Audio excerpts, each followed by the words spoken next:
ગુજરાતના રાજ્યપાલ આચાર્ય દેવવ્રતજીએ ગોરડકા ગામે આવેલ જંગલ ફાર્મની મુલાકાત લીધી હતી.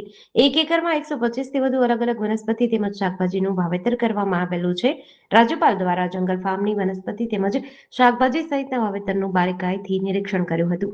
રાજ્યપાલ દ્વારા હાજર ખેડૂતોની પ્રાકૃતિક ખેતી અંતર્ગત માહિતી આપી હતી. પ્રધાનમંત્રી દ્વારા મિશન પ્રાકૃતિક ખેતી અંતર્ગત સતત માર્ગદર્શન આપતા હોય છે. રાજ્યપાલ દ્વારા જણાવ્યું હતું કે રાજ્યમાં હાલ 9 લાખથી વધુ ખેડૂતો પ્રાકૃતિક ખેતી કરી સારી આવક મેળવી રહ્યા છે. જે માણસનું સ્વાસ્થ્ય સારું હોય તો માણસ સારો હોય, તેમ જો જમીન સારી હોય તો ઉત્પાદન પણ સારું થાય છે.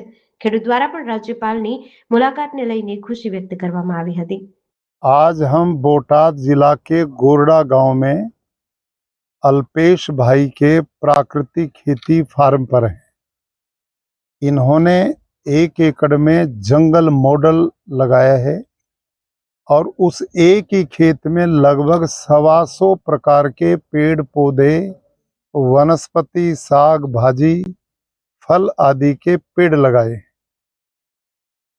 यहाँ की मिट्टी की गुणवत्ता देखकर अनुभव में आता है कि इस मॉडल ने धरती के ऑर्गेनिक कार्बन को लगभग 1.5% से ज़्यादा पहुंचा दिया है। यहाँ के पेड़ पौधे सभी स्वस्थ हैं, किसी में कोई बीमारी नहीं है। लेकिन मैं अनेक मॉडल फार्म भी देखता हूँ। इन लोगों ने यदि इसमें और सुधार करेंगे तो ये और इनकम बढ़ेगी और मैंने ऐसा सुझाव दिया है।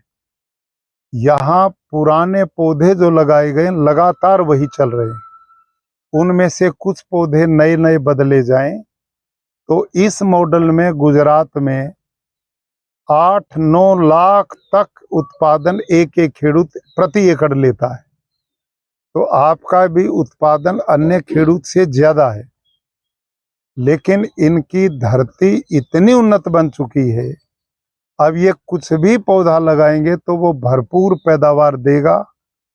किसी भी पौधे में हम सैकड़ों खेडूत यहाँ घूमे, कहीं बीमारी देखने को नहीं मिली है और उसका कारण धरती के ऑर्गेनिक कार्बन का बढ़ना है। जब धरती स्वस्थ होगी तो पेड़ पौधे भी स्वस्थ होंगे और स्वस्थ आदमी में बीमारी नहीं आती और पौधों में भी बीमारी नहीं आती।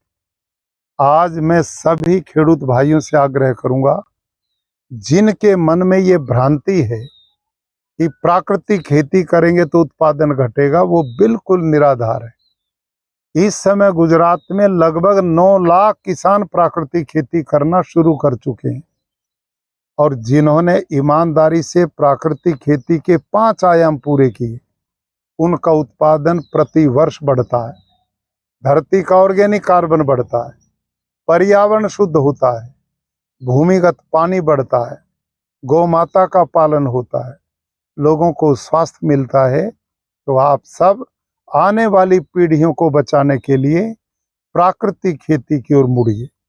भारत के यशस्वी प्रधानमंत्री श्रीमान नरेंद्र मोदी जी ने अब प्राकृतिक खेती को राष्ट्रीय प्राकृतिक कृषि मिशन बना दिया है और वो अपने भाषणों में कहते हैं कि मेरे दिल के नज़दीक सबसे ज़्यादा प्राकृतिक खेती है, क्योंकि इससे प्राणियों को जीवन मिलेगा, आने वाली पीढ़ियों का भविष्य उन्नत होगा, किसान समृद्धि की ओर जाएगा, क्योंकि इसमें खर्चा है ही नहीं।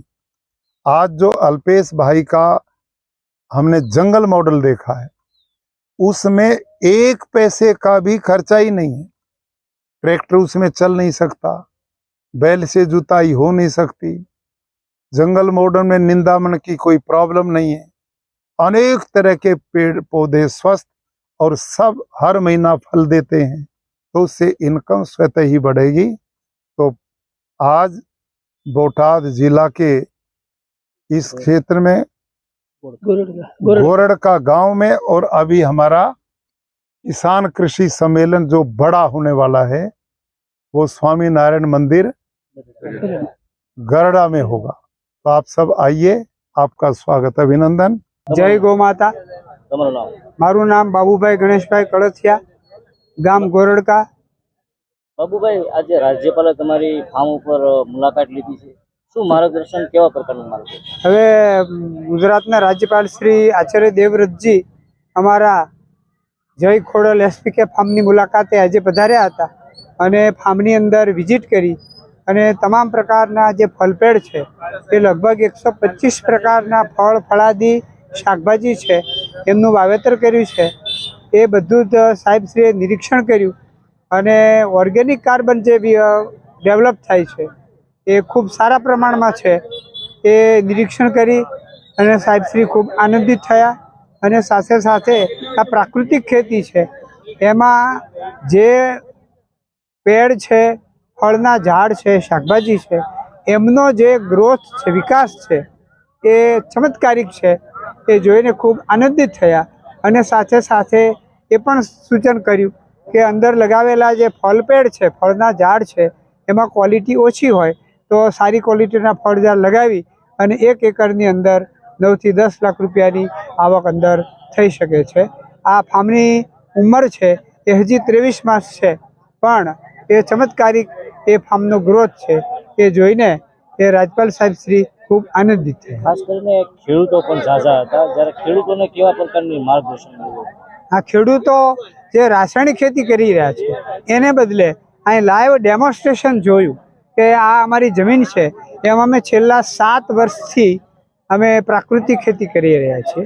ખેડૂતોને ખરેખર પ્રાકૃતિક ખેતી ઉપર વળવું પડશે કે નહીં? આ ચોક્કસ સમય પાકી ગયો છે.